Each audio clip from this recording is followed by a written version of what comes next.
You are asked to observe your respiration. You observe hardly 2 respiration and gone. This mind is gone somewhere. And after a long time you realize, oh, where it is gone? I was here to observe my breath. And again you bring it. Again after 1 or 2 breaths, gone somewhere. And again you realize you bring it back.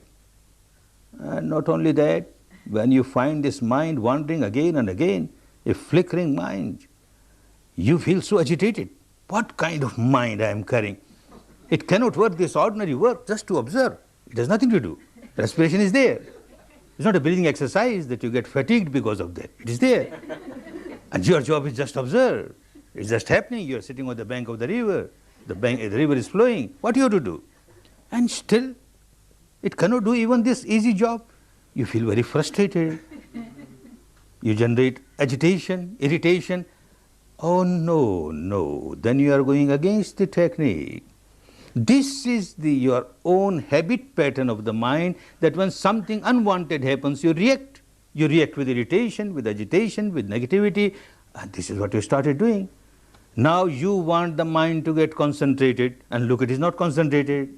So you start reacting. Oh no, no, no. The technique wants you just accept the fact. Mind has wandered away. At this moment the mind has wandered away. Smilingly accept it, wandered away.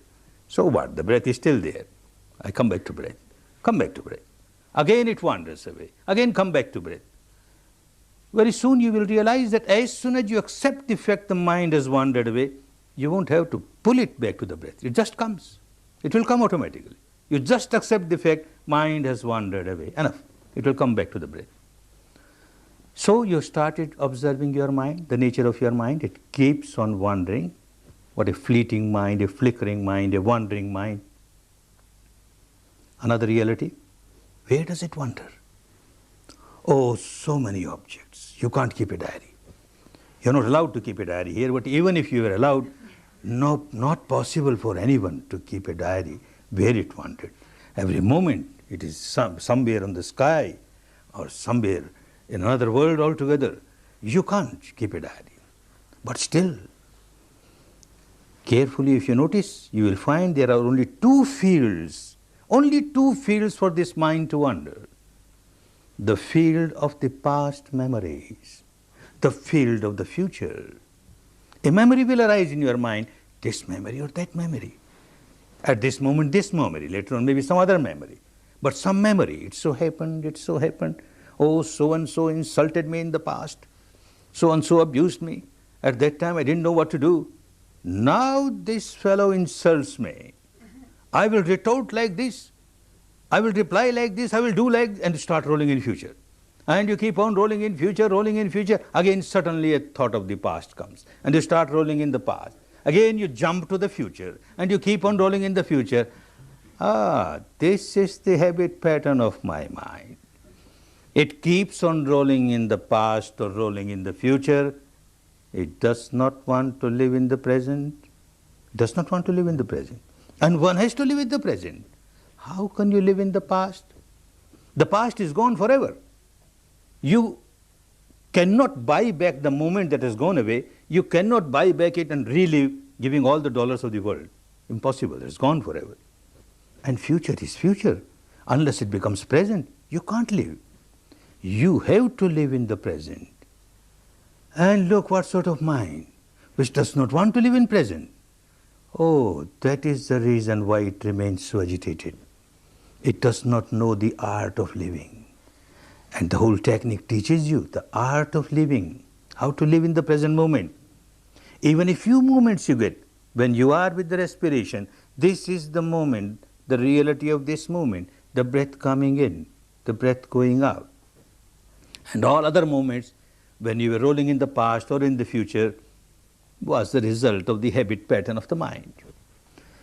Another reality will become clearer and clearer. Well, it wanders in the past, it wanders in the future. What kind of thoughts? Again, 2 kinds of thoughts, 2 patterns. Pleasant, unpleasant. When it rolls in the past memories, the memory may be pleasant memory or unpleasant memory. When it rolls in future, the thought of the future may be pleasant or unpleasant. So either it is pleasant or it is unpleasant, then you will notice that when it has started rolling in something pleasant of the past or of the future, then a part of the mind has started reacting. Ah, I like it. Ah, wonderful. This should happen again and again. Oh, wonderful. Wonderful. This liking, it turns into craving, and it turns into clinging, and you don't know how you have lost the balance of your mind. You have become unbalanced, you become miserable, because you have started craving, you have started clinging. Similarly, when the mind starts rolling in a thought unpleasant, of past, of future, you will notice a part of the mind will start reacting, I don't like it, I don't like it. And this don't like it very soon turns into aversion, hatred. And again you notice you have lost the balance of your mind, you have become very agitated. Ah, this is the present behavior pattern of my mind. It keeps on reacting with craving, clinging, aversion, hatred, which in the language of the days of Buddha was raga, craving means kraga, and dvesha, aversion. So all the time craving, aversion, therefore all the time agitated. Why this craving? Why this aversion? Because one does not know what is happening deep inside. A surface level of the mind remains busy with the outside objects, and one does not know the depth of the mind where craving arises, where aversion arises, where agitation arises, where misery arises. This is what is called ignorance, moha, and also moha, ignorance. The mind is so ignorant. At times you will notice how ignorant the mind is. A thought arises in the mind, past or future, doesn't matter, pleasant or unpleasant, doesn't matter. A thought has arisen in the mind. And before even one sentence is over, some other thought has started. And before one sentence is over, some other thought has started. Irrelevant thoughts. There is no sequence of thoughts. And this is madness. What else madness can be? When you say somebody, an insane person, a mad person, this person is mad, this person is insane because this person has no sequence of thoughts. An example, an insane person, hungry from last 4 days, you feel compassionate, you offer him a plate full of food. Very happy, he sits down because he's hungry. He takes just one morsel of the food, and before this morsel reaches the mouth, his thought pattern has changed. Now he starts thinking, I am in a bathroom, I am taking bath, and this is a soap cake. Starts rubbing it on his body. And before that is over, another thought starts coming. This person who has come is my enemy, and he has come to kill me. And before he kills me, I should kill him. And how to kill him? Oh, these are the hand grenades. I throw, and he will be dead. Throws away whole food.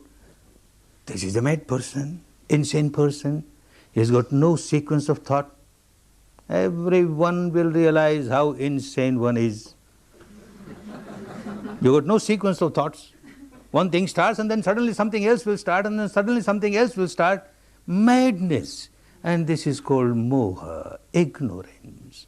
One ignorance is that you don't know what is happening. One ignorance that there is no sequence of your thought. Well, even if there's a sequence of thought, you don't know how you are generating negativity in your mind and how you are generating misery. This will become clearer and clearer at the experiential level as you go deeper, as you go deeper.